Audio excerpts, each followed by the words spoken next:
So for the choice of thread, similar to the needles, there are many different types of thread made from different materials and different thicknesses.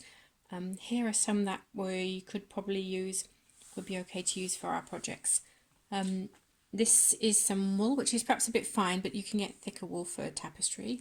That would be okay, although it's a bit fluffy.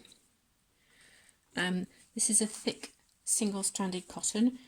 The different cottons have different numbers to show the weight. So that's a number 4. For example, this is stranded cotton, and that's 25.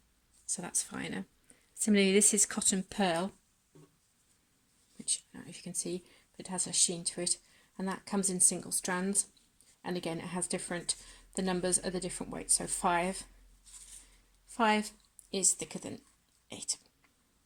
But that's okay for sewing with too. But mostly you'd use something like a stranded cotton. DMC or Anchor are the most common brands that you see. And as you can see, if I can find the end, each thread like this is actually made up of 6 different strands. So you can choose how many strands that you work with. Mostly we work with 2 or 3. I think for our stitching 2 will be fine. So I'll just present the silk and then I'll show you that. There's also this, which is silk, and actually is a single strand, and this has been dyed, hand dyed, so you get this lovely different change of colours. And so this is the thread that I use in my kits mainly and in my work, because it's really nice to work with. It's soft and it's pretty stable, and it has lovely colours.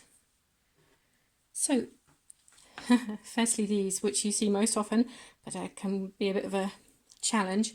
They have 2 tickets on them, and if you find the right end here, I know because I tested this one earlier, and hold on to the other ticket and pull, the thread pulls out without getting tangled. Well, 8 times out of 10. Sometimes it doesn't. Sometimes you pull the wrong one and it ends up in a knot. But it's important to keep the tickets on so that it doesn't tangle. And then if you pull twice, that's a good length to work with. And then, as we saw before, once you've cut your length, then you can choose 2 of the threads.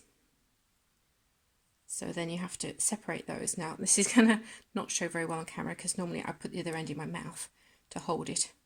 But then you have to pull, you have to keep tension on all the ends at the same time. Otherwise, it turns into a tangle, which is why I normally put one of the ends in my mouth.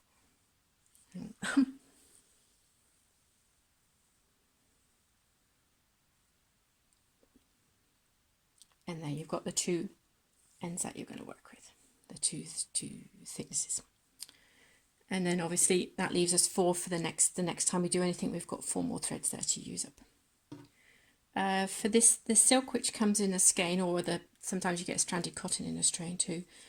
You have to undo this. It looks lovely when it's like this, but you can't work with it like this, sadly. So you take it apart, and then you can see that it's a big loop. Just got the right twist in it.